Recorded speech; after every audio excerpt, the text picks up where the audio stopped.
Alhamdulillah, marilah kita sama-sama merafakkan setinggi-tinggi syukur kehadirat Allah Subhanahu wa taala dengan limpah kurnia Allah Subhanahu wa taala.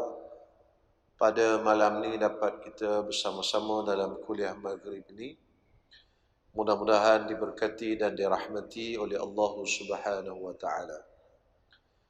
Kita sambung kepada kitab yang kita belajar di sini, iaitu kitab Idaman Penuntut jilid 1. Dan malam ni kita masih membicarakan tentang syarat sah mengikut imam. Syarat sah mengikut imam ada 12 perkara kesemuanya.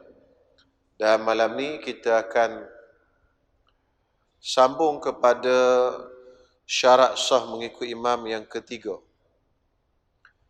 Qala al-musannifu rahimahullahu ta'ala wa nafa'ana bi'ulumihi wa bibarakatihi fid daraini amin. Ketiga, makmum mengetahui akan pekerjaan imamnya. Sama ada ia nampak sendiri imamnya itu. Sama ada ia nampak sendiri imamnya itu berpindah daripada satu rukun kepada rukun yang lain, atau ia nampak sebahagian daripada saf-saf yang ada di hadapannya, atau mendengar suara imam atau suara muballigh atau seumpamanya yang boleh ia mengikut bergerak sama. Jadi syarat sah mengikut imam yang ketiga ialah makmum kena tahu pergerakan imam. Jadi syaratnya mesti dia kena tahu pergerakan imam. Tahu pergerakan imam itu sama ada dengan nampak sendiri. Maksudnya dia duduk di belakang tu imam, dia nampak tu imam bergerak. Ataupun dia duduk dekat-dekat dengan tu imam, dia nampak tu imam bergerak. Jadi itu satu. Atau dia nampak sama ada ia nampak sendiri imam itu berpindah daripada satu rukun kepada rukun yang lain, atau ia nampak sebahagian daripada saf yang di hadapannya. Dia tak nampak tu imam betul, dia nampak saf yang belakang tu imam. Contohnya dia duduk di saf yang belakang tu imam, dia tak nampak. Tetapi apabila bergeraknya saf depan, dia nampak saf depan bergerak. Jadi itu pun dikira mengetahui pergerakan imam. Sah juga sembahyang macam tu. Sah sembahyang berjemaah macam tu. Okey. Yang kedua. Yang ketiga, atau mendengar suara imam. Macam muslimat duduk kat belakang. Dia tak nampak tu imam pasal jauh. Dan mungkin dia tak nampak pun sah di hadapan tu imam ni. Sebab dia duduk jauh. Terutama sekali ketika rukuk ataupun ketika sujud. Sujud memang tak nampak lah. Kalau kita duduk dekat dengan tu imam, kita nampak waktu kita sujud. Kan? Walaupun kita kata, macam mana nak nampak?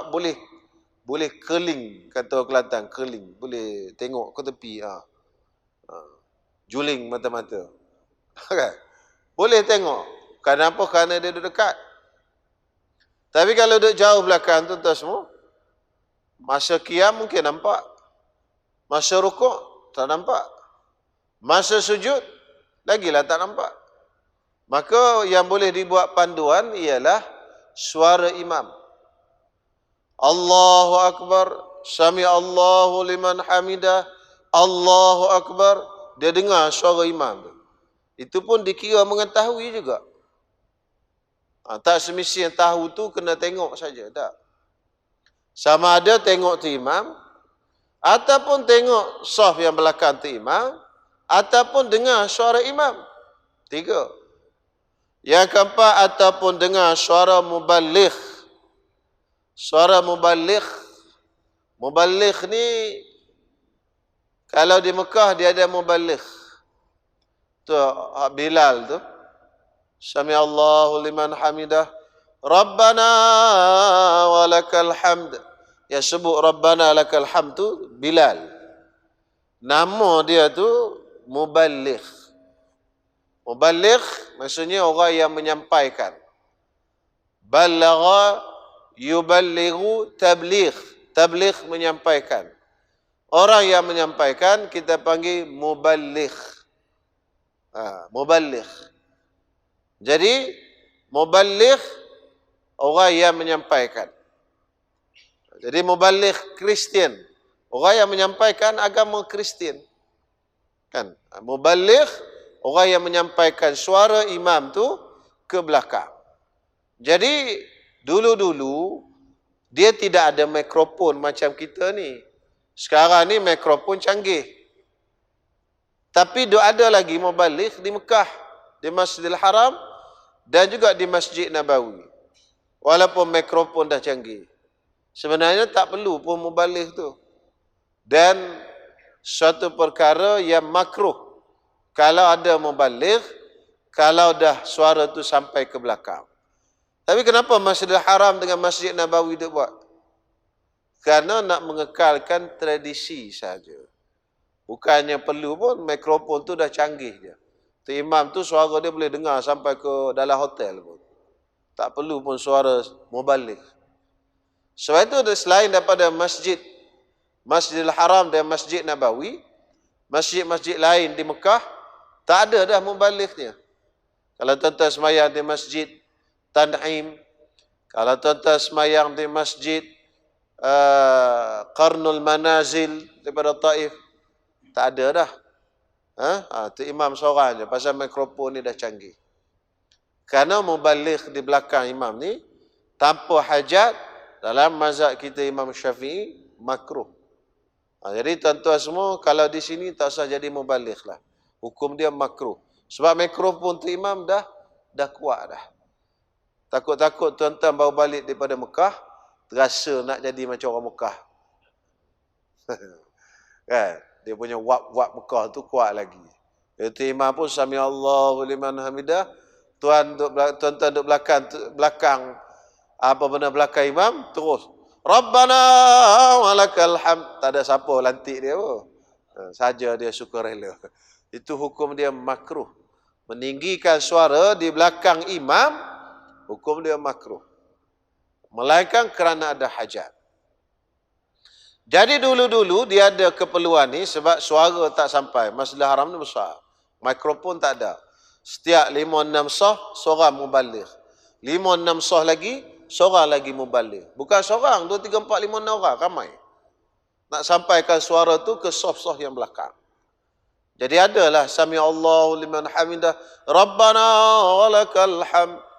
Sambung sampai ke belakang. Menyampaikan suara tu ke sah belakang. Nama dia mubaligh. Jadi kalau kita dengar nama mubaligh pun, suara mubaligh pun, okey, dah memadai dan sah. Sudah memadai dan sah ikut imam tadi.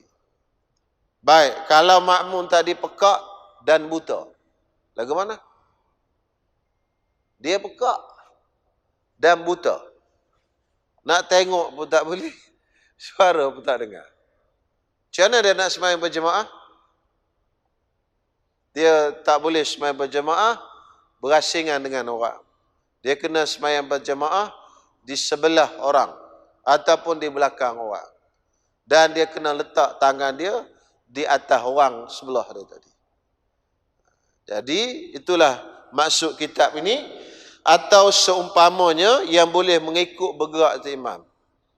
Bergerak sama. Seumpamanya maksudnya yang boleh dia tahu pergerakan tu imam. Jadi kalau dia buta dan pekak, bila tu imam kata sami Allahu liman hamidah, dia tak dengar. Nak tengok pun tak boleh. Maka dia kena, kalau nak sembahyang berjemaah, dia kena duduk sebelah orang dan letak tangan ke atas orang tu. Letak tangan ke atas orang tu. Jadi orang tu rukuk, dia pun tengok bergerak rukuk. Orang tu bangun, dia pun bergerak, nampak. Dia rasa bergerak, bangun. Tiba-tiba orang tu bosan tu, dia tak tahu, dia pun lari.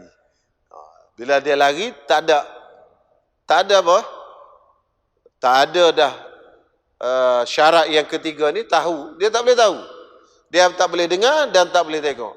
Maka pada waktu itu dia kena mufaraqah, tak boleh ikut imam dah. Kalau dia duk gagah-gagah juga nak ikut imam, maka semayangnya tidak sah kerana syarat yang ketiga tidak dipenuhi. Maka sebahagian ulama berpendapat video kita pakai TV ni untuk misal kata masjid tuan semua 2 tingkat. 1 tingkat bawah tanah, 1 tingkat atas darat. Misal kata. Kemudian mikrofon pula rosak. Mikrofon rosak, tak bunyi kat bawah. Jadi boleh tak sah tak orang yang di bawah mengikut imam yang duduk tingkat atas? Imam duduk tingkat atas, jemaah ada di bawah tanah. Masjid dalam tanah, satu tingkat bawah tanah. Dia tak dengar suara, tetapi dia nampak di TV. Ada skrin dipasang di bawah. Maka kata ulama itu pun sudah sah dan memadai kerana boleh tahu pergerakan imam. Dikiaskan kepada orang yang buta tadi, yang mana dia tak boleh nak ikut imam, melainkan dengan kena letak tangan. Tak tangan pun dah okey. Ini kalau tengok pada skrin, lagilah okey. Tak ada masalah. Syaratnya, masjid lah. Kalau bangunan selain pada masjid, kita akan bincang lepas ni. Syaratnya bangunan tu adalah bangunan masjid. Jadi duduk di bawah satu, duduk di atas satu. Ada satu masjid saya pergi, dia kecil je. Jadi tak muat. Dia buat satu lapis di bawah tanah untuk jemaah muslimat. Duduk bawah tanah. Jadi atas ni lelaki muslimin, bawah tanah muslimat. Jadi dia pasang televisyen lah. Pasang skrin. Kemudian mikrofon pun ada. Jadi kalau macam tu sah. Sah walaupun dia putus. Kan? Tingkat bawah, tingkat atas. Tapi syaratnya kedua-duanya adalah masjid. Tu. Selesai masalah tu. Baik. Syarat yang keempat. Ini syarat ni payah sikit dan mengundang kontroversi. Tapi untuk ilmiah, tuan-tuan dengarlah. Itu. Walaupun dia agak kontroversi sikit, dengar saja. InsyaAllah mudah-mudahan kita boleh ikut. Baik. Keempat, berhimpun atau berkumpul imam dengan makmum di suatu tempat. Berkumpul imam dengan makmum di suatu tempat. Di tempat yang sama, satu tempat. Dalam hal ini ada 4 masalah. Dalam syarat yang keempat ni ada 4 situasi. Baik. Situasi yang pertama, makmum dan imam dalam masjid. Yakni kedua-duanya di dalam masjid. Makmum dalam masjid, imam dalam masjid. Tak kisahlah, yang penting masjid. Tingkat atas ke, tingkat bawah ke, seperti saya sebut tadi. Kan, 14 tingkat pun masjid tu 14 tingkat. Tapi semuanya adalah masjid. Maka macam mana? Maka sahlah makmum mengikut imamnya. Sekalipun jauh antara keduanya. Dan diselang oleh binaan yang lain. Seperti telaga, menara, tanah, lapang dan sebagainya. Sah ikut imam. Walaupun jauh sekalipun sah. Misal kata imam duduk sini, seorang. Makmum seorang juga. Duduk belakang tu. Belakang lagi, kat tangga. Dia pun dengar tu imam. Allahu Akbar. Dia pun angkat takbir. Allahu Akbar. Sah ikut. Dalilnya di mana? Dalilnya ada seorang sahabat Nabi. Dia masuk ke masjid. Sampai je pintu masjid. Dia angkat takbir. Allahu Akbar. Kemudian dia berjalan, bergerak. Pergi ke saf. Kan? Ada dia takbir itu dah semayang kat situ. Nabi SAW lepas semayang tegur dia. Tak boleh buat macam ni. Bersendirian daripada saf. Jadi jangan kamu buat lagi. Tapi Nabi tak suruh ulang semayang tu. Zadakallahu hirsan. ketamakan kamu nak dapat pahala bersama dengan imam tu, mudah-mudahan Allah Ta'ala bagilah pahala itu. Wala ta'ud, tetapi jangan kamu buat lagi. Lagu ni tak boleh. Masuk dalam saf dulu. Kalau tak ada saf, angkat takbir dan tarik orang seorang belakang. Jadi Nabi tak suruh ulang. Bermakna semayang dia dah sah. Jadi sebab itu, kalau dalam masjid, duduk di kawasan mana-mana, jarak jauh setara mana dengan imam pun sah. Tak ada masalah. Kan, kalau bersambung saf tu tak ada masalah lah. Ini tu imam ada depan, dia duduk seorang belakang. Sah. Tetapi tentang pahala itu bab lain pula. Pahala saf dan sebagainya itu bab lain pula. Kita masuk-masuk masjid, tengok ada 2 saf di sini. Kita malas semayang kat sini. Kita semayang kat belakang. Sah. Sah, tak ada masalah. Pasal apa semayang di belakang? Mungkin kita baru makan durian. Di 24 Musangking. Makan pula bukan sikit-sikit. 3-4 biji bedal. Jadi, terbelahak tuan-tuan semua. Durian ni, kalau duduk di luar, sedap. Tapi dah masuk dalam perut orang, bau, oi. Boleh tuan-tuan semua? Ha? Kalau orang sedawa tu dia, dia sedawa. Dah sedawa tu, kuat sedap. Maka dia tak nak ganggu orang. Dia semayang di sana. Sah. Bahkan itu sepatutnya. Sepatutnya macam tu. Terutama sekali hari Jumaat. Kata Nabi SAW, man akala thawman aw basalan aw kurasa. Siapa yang makan bawang putih, bawang merah mentah, ataupun kucai, fala yaqribanna masjidana hadha. Jangan dia dekati masjid kami ni.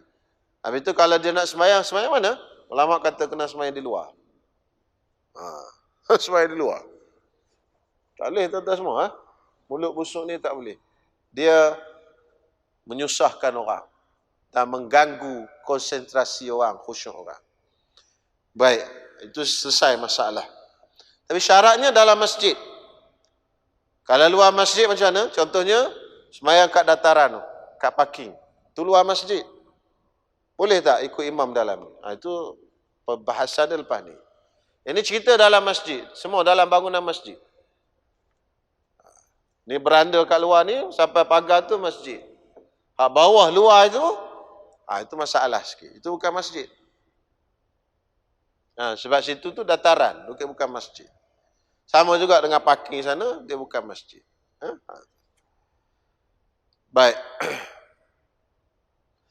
Sekiranya ada pintu selang antara keduanya di dalam masjid itu, kiranya makmum hendak lalu, boleh ia pergi kepada imam, sekalipun terpaksa kena berpaling dan membelakangkan kiblat, nescaya tiada mengapa, dan sekalipun pintu itu dikunci dengan kunci besi selama mana tiada dipaku. Orang yang semayang luar ni, tuan-tuan semua semayang luar, katakanlah pintu ni tak ada. Misal tuan-tuan, pintu ni tak ada. Boleh? Cuba tuan-tuan gambarkan dalam kepala pintu ni tak ada. Kemudian orang pun semayang depan ni. Ni semayang saf ni. Tapi ini dalam masjid lagi. Tapi dia ada dinding. Ada dinding. Pintunya ada di belakang. Pintu ada di belakang. Bermakna orang yang di luar, dia nak sampai kepada saf, nak sampai kepada imam, dia kena pusing dan membelakangkan kiblat. Jalan mengundur tak boleh ke Ustaz? Dia tak ada gear reverse. Dia ada gear depan je. Kiri, kanan, depan. Belakang dia tak kira. Sama ada mengiri atau menganan atau depan. Jadi, tak ada pintu ini. Orang yang di semayang di luar tu, dia nak mari ke sini, dia terpaksa membelakangkan kiblat. Dia terpaksa membelakangkan kiblat. Tapi ada pintu, dia boleh sampai. Dia boleh sampai ke imam. Tapi dia terpaksa membelakangkan kiblat. Ini pun tak apa juga. Sah. Apatah lagi kalau dah ada pintu macam tu, walaupun ditutup, walaupun dikunci, tapi masih ada pintu. Kunci pun tak apa. Ini jadi isu. Luar tak ada aircon, dalam ada aircon. Kan?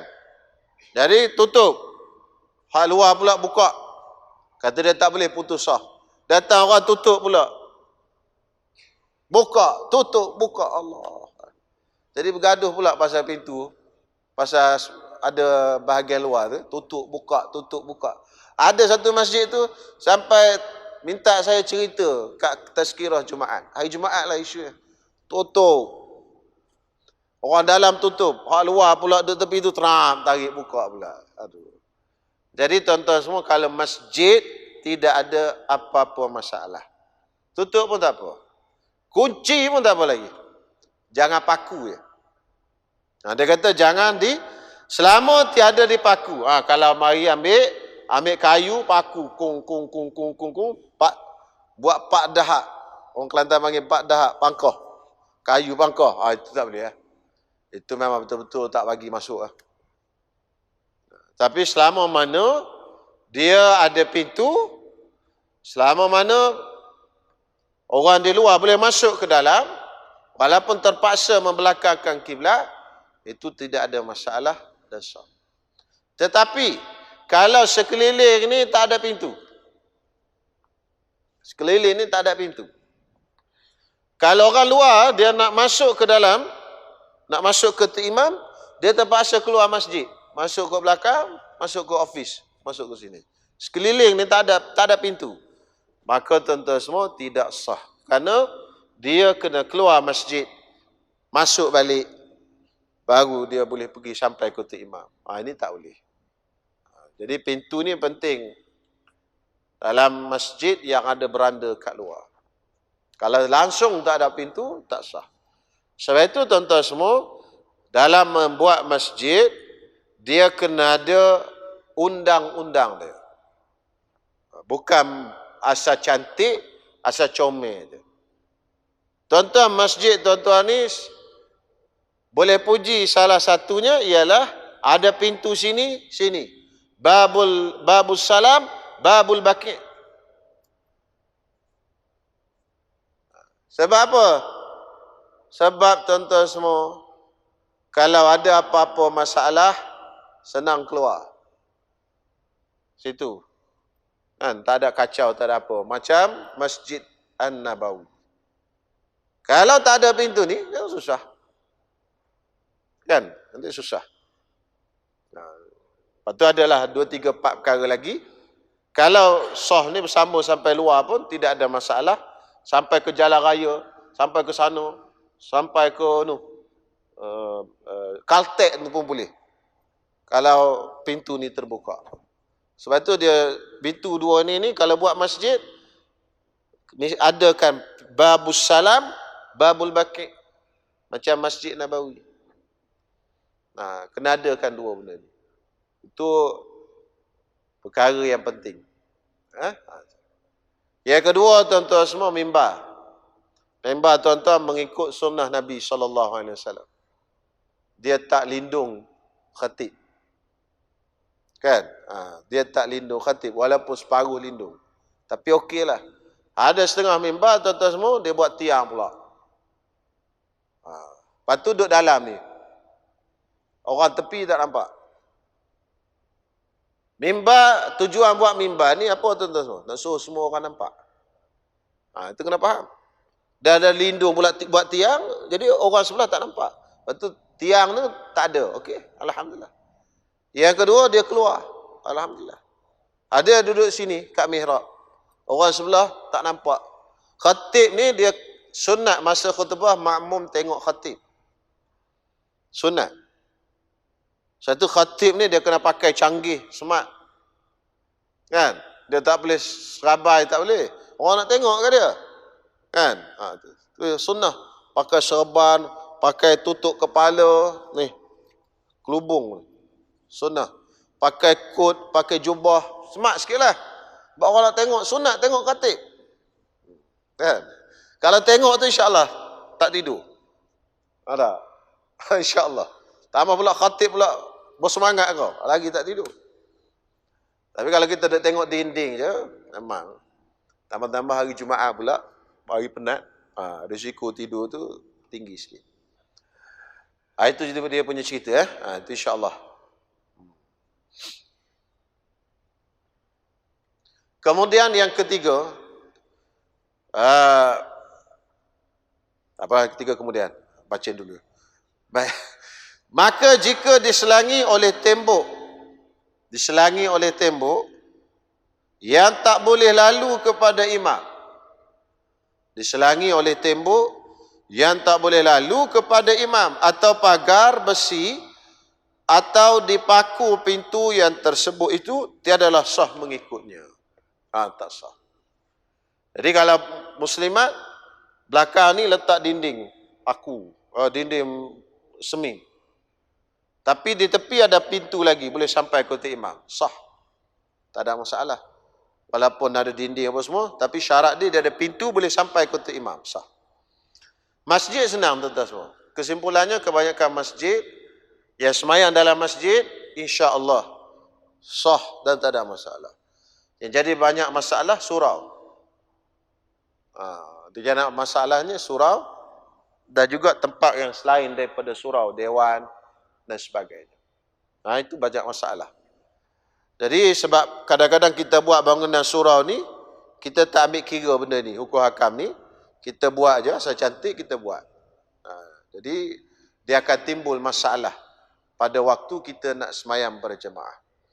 Dalam mazhab kita Imam Asy-Syafi'i, mazhab rasmi lah, mazhab majoriti orang Islam di Malaysia, dan itulah yang difatwakan oleh mufti kita di Selangor, pakai mazhab Syafi'i. Surau dan masjid, dia berbeza hukum dia. Dia tak sama. Tidak semestinya surau itu jadi masjid. Dia lain. Surau tidak menjadi masjid, melainkan apabila diwakafkan sebagai masjid. Tapi kenapa orang dulu buat surau? Sebab orang dulu dia punya respect kat masjid itu tinggi. Jadi dia buat tempat semayang, dia buh surau. Sebab takut terlanggar adab-adab dalam masjid. Kan, nak panggil wahid, nak masuk masjid, nak bersembang, nak bergobek, nak mengisap rokok. Orang dulu gitu. Jadi surau ni dia, ialah dia tidak hukum sama masjid lah. Nak main gobek tu gobek. Gobek pinang tu. Gobek, makan merah dulu. Itu biasa saya dekat kampung dulu. Orang tua-tua nak tunggu ke isyak, kelekung gobek. Jadi dia buat surau tu, kata Allah yarham guru saya lah, wallahu alam, dia cerita orang tua-tua dulu buat surau supaya boleh jaga adab-adab masjid tu tak tercemar. Masjid dia kena jaga. Benda busuk pun tak boleh masuk. Gobek-gobek mana boleh. Okok-okok tu semua mana boleh. Haram dalam masjid. Di luar masjid tu, itu pun mufti fatwa haram. Cuma dalam masjid, sebelum mufti fatwa haram, zaman makruh dulu pun tetap haram. Kerana dia berbau busuk. Dia tak boleh bawa masuk benda busuk dalam masjid. Haram. Mengotorkan masjid. Baik, habis selesai. Itu situasi yang pertama. Situasi kedua-duanya, yakni imam dan makmum, bukan dalam masjid, seperti di padang atau dalam bangunan lain yang besar. Dewan, termasuklah dalam kategori yang kedua ni, dalam surau. Itu bukan bangunan masjid. Syaratnya, bahawa ada jarak antara keduanya, bahawa jangan ada jarak antara keduanya lebih dari 300 hasta. Antara imam dan makmum yang pertama belakang imam, tak boleh lebih 300 hasta. Misal kata ni bukan masjid, imam duduk depan, makmum duduk belakang tu, dan jarak antara imam dengan makmum ni lebih daripada 300 hasta, maka tidak sah. Kalau dalam masjid sah. Tapi di dalam selain daripada masjid, surau, dewan dan sebagainya, tidak sah. Atau antara tiap-tiap dua saf, atau antara dia yang mengikut dengan dua orang makmum yang berdiri di belakang atau di kiri kanan imam. Maksudnya saf pertama dengan saf kedua tak boleh jaraknya 300 hasta, lebih kurang 150 cm. 300 hasta itu lebih kurang 150 50 cm. Sentimeter pula meter. Sentimeter 2 jengkal. 150 meter. Lebih kurang. Jadi maknanya imam yang pertama dengan makmum yang pertama tak boleh jarak lebih pada tu. Okey. Dia tak sampai lagi. Cuma takut habis masa, saya nak bagi tahu dulu. Sama juga kalau kita semayang luar masjid. Kita semayang di dataran sana. Saf mula-mula dataran tu dengan dinding masjid. Dinding masjid tu, dinding kat luar tu. Bukan dinding muslimat ni kat luar tu, tak boleh jaraknya lebih 300 hasta. Kalau lebih, tak sah. Lebih, tak sah. Jadi sebab itu, kalau tuan-tuan pergi ke Mekah, di Mekah ni tuan-tuan semua, di luar dataran tu orang semayang. Jadi, saya tengok, dan masa saya pergi itu, saya minta anak murid saya tu ukur. Cuba tengok, cuba jalan sikit. Dia 1 hasta panjang ni, lebih kurang 1 langkah lah, lebih kurang. Kita langkah besar-besar, ni 1 hasta. Cuba jalan. Dinding masjid tu dengan kita kat dataran luar ni, luar hotel Zam-Zam Tower tu. Kan? Cuba jalan. Lebih tak 300 hasta. Jadi, anak murid saya tu sajalah, petang-petang tak ada buat kerja, mengukur pula. Jalan. Memang tak lebih 300. Daripada pagar yang polis buat tu. Jadi tak ada masalah. Sah. Tapi kalau start mula, daripada dinding masjid, start mula, lebih pada 300 hasta, sah depan mula-mula tu. Bukan dia tak boleh jauh dah. Hak mula-mula, daripada dinding dengan yang depan. Lebih daripada 300 hasta, maka tidak boleh. Dan tidak sah. Satu ketika, tuan-tuan semua, tabung haji pernah keluarkan kenyataan. Orang yang semayang di hotel, ikut imam di Masjidil Haram tak boleh. Sebab di luar masjid. Dan jaraknya mungkin lebih jauh, 300 hasta. Tetapi kenyataan yang terbaru, kerana mungkin sukar, saya pun tak tengok lagi, cuma kawan saya bagi tahu. Kenyataan terbaru, tabung haji kata boleh dan sah bagi jemaah haji. Jemaah haji saja kot. Sebab ramai dan sukar, semayang dalam hotel ataupun surau di hotel, ikut kepada imam dalam Masjidil Haram. Tahun 2000 berapa saya tak ingat lah. Masa tu Allah yarham Ustaz Ismail Kamus pergi buat haji bersama dengan isteri ya. Dia balik kertas keping. Buat haji edarkan kepada jemaah. Dia Ustaz tunjuk kat saya. Dia kata ni tabung haji bagi ni. Cuba cek dalam kitab betul ke macam ni. Jadi anak pun tengoklah. Saya pun tengok muzakarah lah sekejap. Memang betul lah macam tu. Tetapi sekarang ni mungkin ada perubahan lah. Saya pun tak tengok lagi. Dengar-dengar cerita. Tabung haji dah. Kerana sukar. Jadi jemaah nak turun orang ramai musim haji ni. Cuma disebut situ musim haji saja. Seingat saya lah musim haji. Dibagi kelonggaran. Jadi balik pada sini tuan-tuan semua. Jaraknya antara satu saf dengan saf dalam tempat yang selain daripada masjid tak boleh lebih daripada 300 hasta.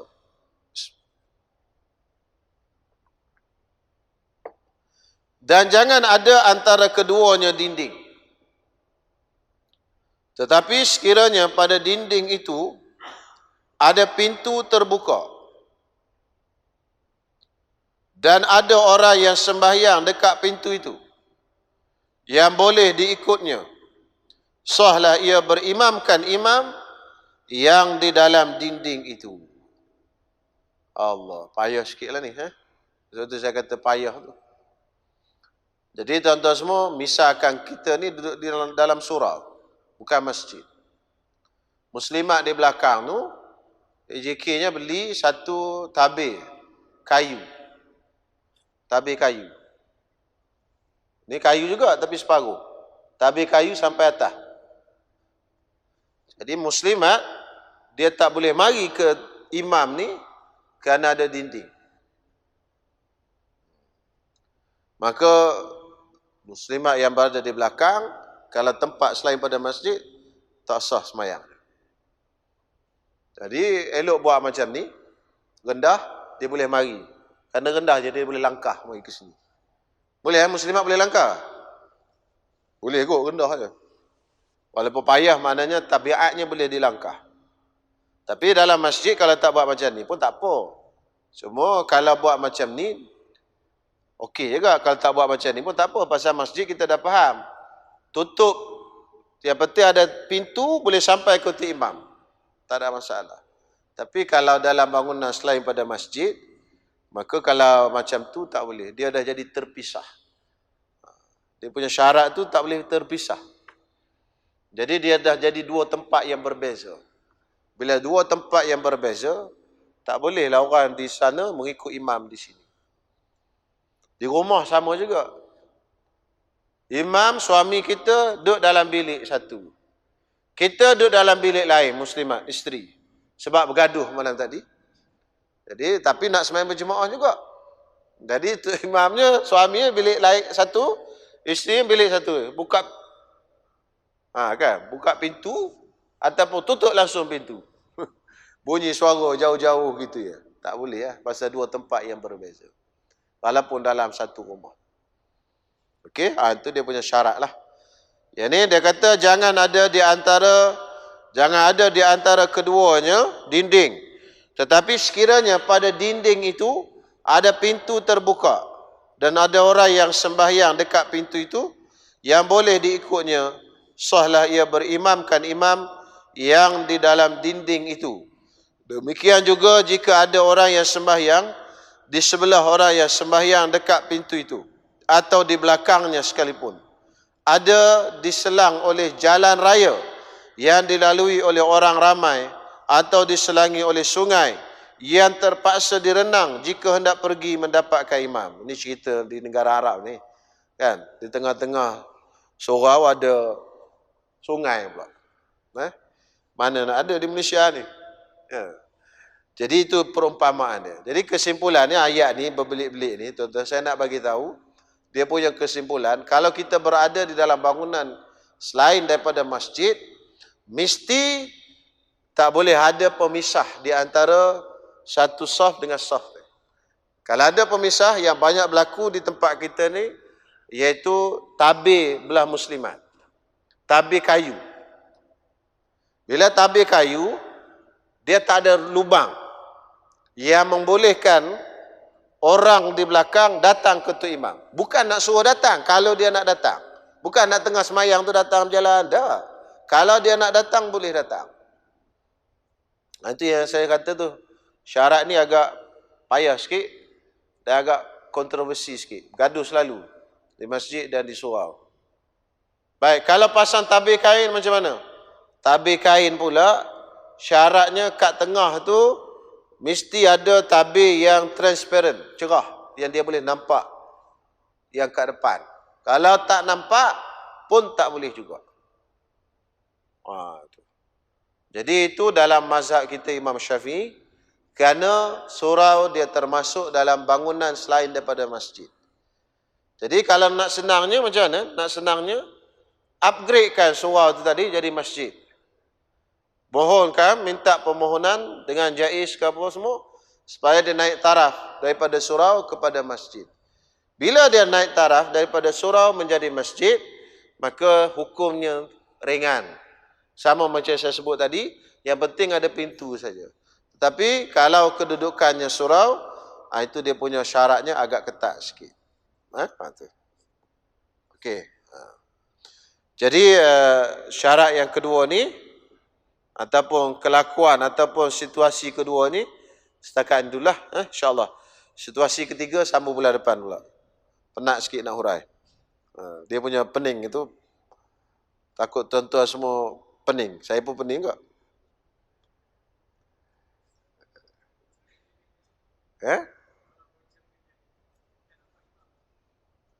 Macam mana tak dengar? Cermin. Macam masjid. Masjid tak ada masalah. Nampak ke tak nampak tak ada masalah tu imam. Ya, masjid ni tak nampak tu imam pun tak apa. Bukan syarat kena tahu perpindahan ke? Tahu boleh dengar suara. Contohnya satu tingkat atas, satu tingkat bawah. Tak nampak langsung tu imam. Tak apa. Dalam masjid tak apa. Tapi dia ada tangga nak sampai ke imam. Walaupun tangga tu, dia naik ke tangga tu, dia membelakangkan kiblat, tak ada masalah. Macam contoh yang tingkat atas ni. Dia nak datang ke imam ni, dia turun, mana tangga tingkat atas? Kat luar. Tepi kan? Jadi dia nak turun, nak mari ke imam ni, dia turun tangga, pusing, membelakangkan kiblat. Tak apa. Yang penting dia boleh datang ke imam. Dalam masjid, terlalu simple syaratnya. Syaratnya ringkas. Tapi kalau situasi ni, katalah bangunan ini adalah bangunan selain pada masjid. Ini cerita mazhab Syafi'i ni. Jadi orang yang atas ni, dia semayang. Bila dia nak datang ke imam, dia terpaksa turun tangga dan membelakangkan ke kiblat. Maka tak boleh. Tu. Dia ketat dalam mazhab Syafi'i, ketat. Kemudian ada ke longgar sikit? Ada. Bulan depan lah, hak longgar tu. InsyaAllah. Cuma cerita dulu secara ilmiah, apa masalah ni, dan yang orang duk sebut selalu, putus sah ni apa benda? Putus sah ni dia tak berlaku sangat di masjid. Dia banyak berlakunya di surau. Banyak berlaku di surau. Boleh tuan-tuan semua? Di masjid jarang berlaku. Sebab masjid ni dia syarat dia terlalu ringkas, mudah. Banyaknya di surau. Itu pun kalau kita ikut atas pendapat mazhab Imam Asy-Syafi'i. Tetapi banyak surau kita ni kalau kita semak, banyak tak tepat lah, tak sah dengan mazhab Syafi'i. Contohnya tuan-tuan semua, ini surau, ni masjid ni surau. Sejak azan, seminit saya ambil masa. Kata ni surau, dan pintu ni tak ada. Orang ni semayang di luar. Ada orang semayang di luar. Dia nak mari ke imam, dia kena pintu tu.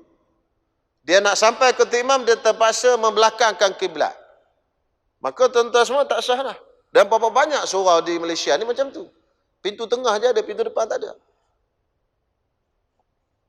Jadi orang yang semayang depan ni, dia nak mari ke imam tak ada, pintu tu tak ada. Dia kena ikut pintu tu je.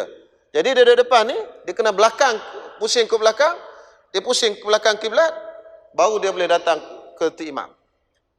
Bermakna yang di bahagian depan ni sampai ke pintu tu tak sah. Kalau dalam mazhab Syafi'i. Naya tu semua. Banyak surau-surau kita ni kalau ikut mazhab Syafi'i tak sah.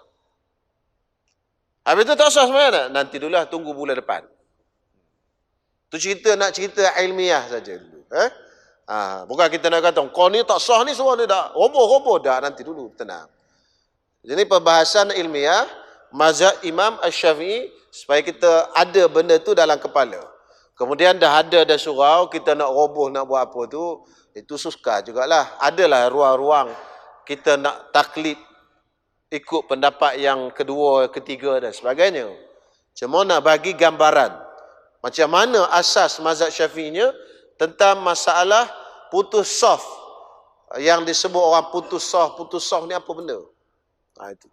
Okey? Jadi dia kira putus lah. Kerana dia tak boleh datang ke imam. Melainkan kena belakang ke kiblat. Tapi kalau di masjid tak apa. Sebab dia kira satu masjid. Okey, insyaAllah. Bulan depan lah tuan-tuan semua. Wallahu'alam. Bismillahirrahmanirrahim. Alhamdulillahirrabbilalamin. Wassalatu wassalamu ala asyrafil anbiya'i wal mursalin. Wa ala alihi wa sahbihi ajma'in. Allahumma rabbana taqabbal minna innaka antas samiul alim. وتب علينا إنك أنت التواب الرحيم وصلى الله على سيدنا محمد وعلى آله وصحبه وسلم والحمد لله رب العالمين.